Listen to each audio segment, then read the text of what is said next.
My name is Shirell, Parfait-Dardar. So my health and the health of my community, um, due to Hurricane Ida, has been very strained.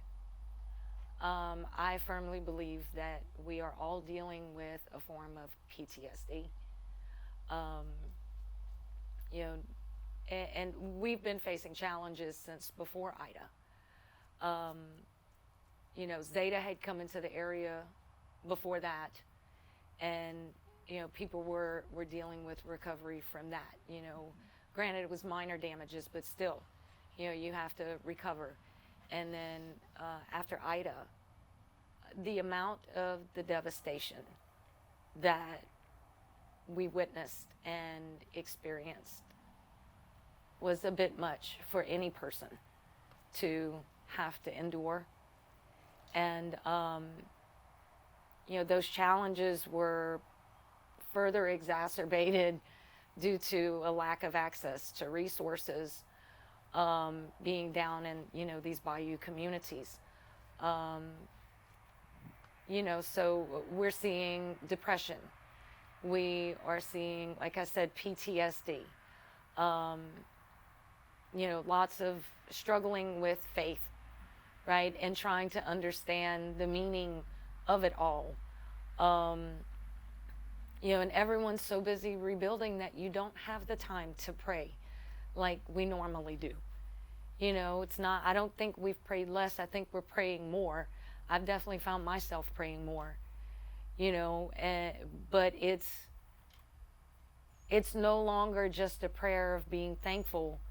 It's also a prayer for, relief, and a prayer for comfort, because everything that we're enduring is so challenging, and it's nothing that we've ever seen before. So it's been a constant struggle day to day. Myself and our community definitely realized after Ida how vulnerable our homes are, right? Especially realizing the amount of land loss that we've experienced, of course, in the severity of the storms, the frequency of the storms.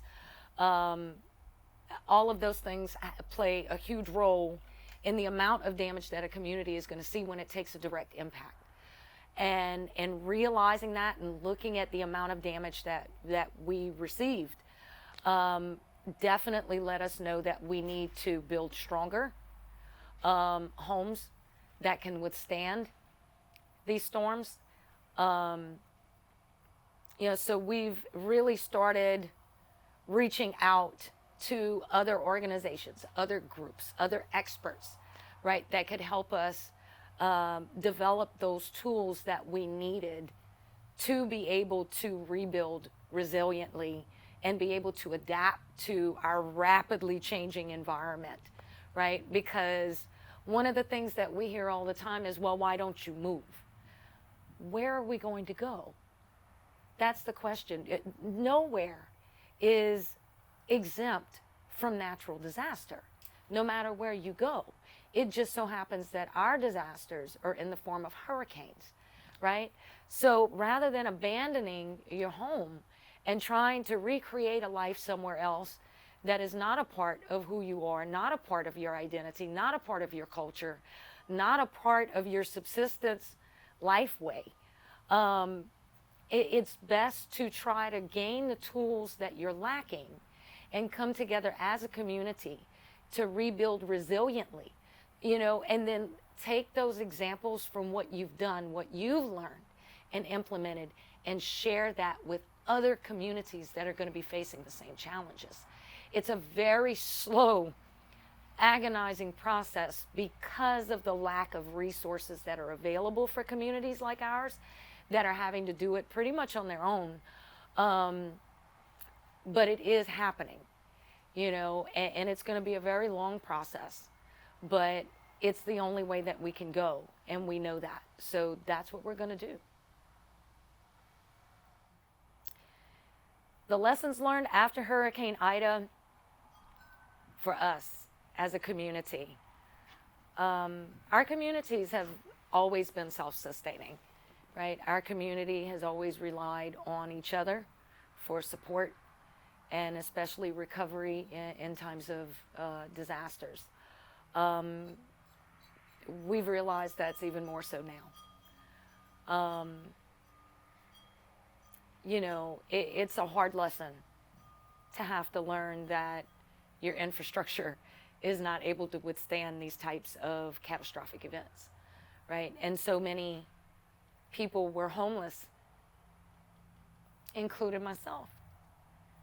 You know, so we did what we always do.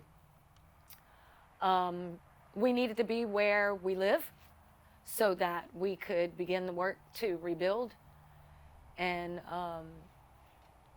you know, moving forward with our lives. So we took what was available from the rubble and we created makeshift shelters that could withstand the elements so that we could be where we needed to be on the property, right?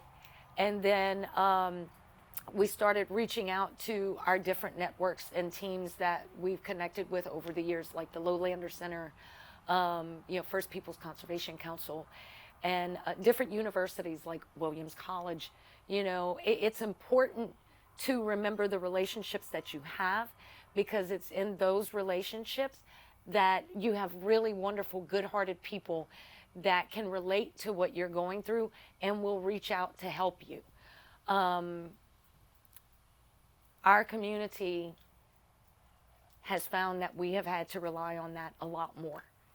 And we've taken these lessons with us so that we can actually better structure them, right? And for the next event, because I guarantee you there will be another event, we don't know when, but we know it's coming.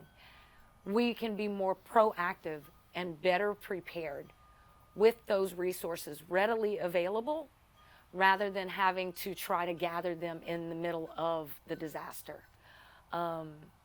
That will help us with healing a lot faster than what we found ourselves in the middle of this time.